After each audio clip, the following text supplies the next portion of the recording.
इस वीडियो में बात करेंगे एक फार्मास्यूटिकल्स इंडस्ट्री के बारे में और उसकी वैल्यू चेन कैसे वर्क करता है। तो चलिए वीडियो के स्टार्ट करते हैं। फार्मा इंडस्ट्री में जो पहला पार्ट होता है वो होता है डोमेस्टिक फार्मा।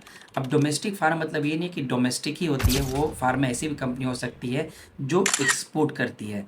सेकंड बोलते हैं फीड स्टॉक्स। अब फीड स्टॉक्स क्या होते हैं? जो बल्क केमिकल्स तैयार करती है। जैसे एक एल्किलामाइंस कंपनी है जो एक एसिटो न्यूट्रल करके एक बल्क केमिकल्स बनाती है, तो उसको बोलते हैं फीड स्टॉक्स। सेकंड होता है इंटरमीडिएट मैन्युफैक्चरर। अब इंटरमीडिएट मैन्युफैक्चरर के अंदर कौन कौन सी कंपनी आती है? उसमें आती है एसआरएफ, नवीन फ्लोरिन और एंड एमी ऑर्गेनिक्स। अब एसआरएफ क्या करता है? एसआरएफ फार्मास्यूटिकल्स का इंटरमीडिएट बनाता है। तो आप समझ गए कि इंटरमीडिएट मैन्युफैक्चरर्स और फीड स्टॉक, जिसको बल्क केमिकल्स भी बोला जाता है। अब थर्ड है एपीआई। एपीआई क्या है? Active pharmaceuticals ingredients. इसके अंदर कौन सी कंपनी आती है? इसके अंदर आती है लॉरस लैब्स, न्यूलैंड और डीवी लैब्स। फोर्थ है फॉर्मुलेशंस कंपनी। फॉर्मुलेशंस कंपनी क्या होती है?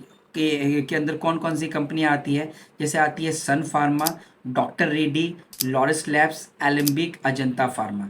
अब इसमें भी दो पार्ट हो सकते हैं, एक होता है इंटरमीडिएट होता है, एक होता है एक्टिव फार्मास्यूटिकल इंग्रेडिएंट्स। तो इसमें भी दो आप डिवाइड कर सकते हो, एक होता है जेनरिक, एक होता है पेटेंटेड। अब जेनरिक में जो होता है वो लो कॉस्ट प्रोड्यूसर्स होते हैं और लो कॉस्ट प्रोड्यूसर ही जेनरिक मेडिसिन में अच्छा कर पाते हैं। पेटेंटेड में कौन से बिजनेस आएंगे? जैसे न्यू लैब्स है। न्यू लैब्स जो इंटरमीडिएट्स भी बनाती है और एपीआई भी बनाती है। अब एपीआई को भी दो तरह से आप बाइफिकेट कर सकते हैं, एक होता है जेनरिक एपीआई, एक होता है स्पेशलिटी एपीआई। अब जेनरिक एपीआई क्या होती है? इसमें लो प्राइसिंग होती है और हाई कंपटीशन होता है। स्पेशलिटी एपीआई क्या होती है? जिसमें हाई रियलाइजेशंस होती है और लो कंपटीशन होता है। तो जैसे एक मॉलिक्यूल्स है, अब जेनरिक मॉलिक्यूल्स है तो उसको आप बहुत कम प्राइस में आप ले सकते हो, बट जो स्पेशलिटी एपीआई बनाती है उसमें मॉलिक्यूल्स का प्राइस ज़्यादा होता है। तो और कंपटीशन भी जो स्पेशलिटी एपीआई में वो कम होता है, जेनरिक में ज़्यादा होती है।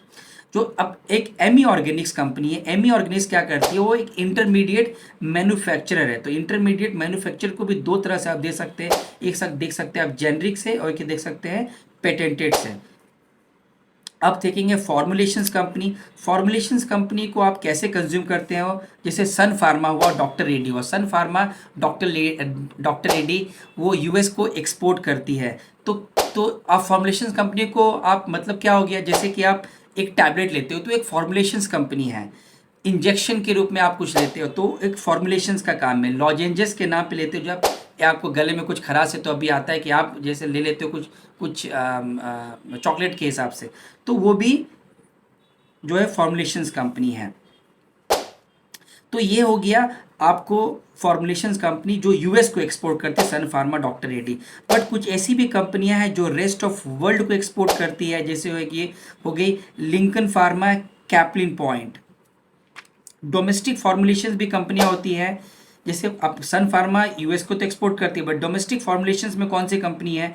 वो है मैनकाइंड फार्मा, एस्ट्राजेनेका और अबॉट।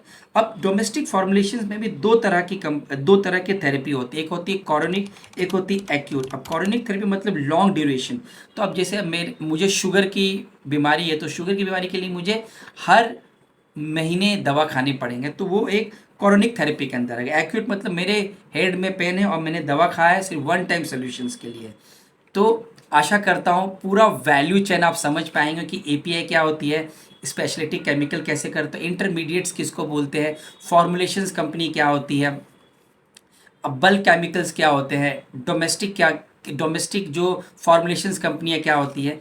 तो इस वीडियो को लाइक ज़रूर कीजिए, अपने फैमिली और फ्रेंड के साथ शेयर कीजिए। आशा करता हूँ आप पूरा वैल्यू चेन समझ पाए होंगे फार्मास्यूटिकल इंडस्ट्री के बारे में, और कंपनी के साथ मैंने एग्जांपल दिया जिससे कि आप समझ पाए।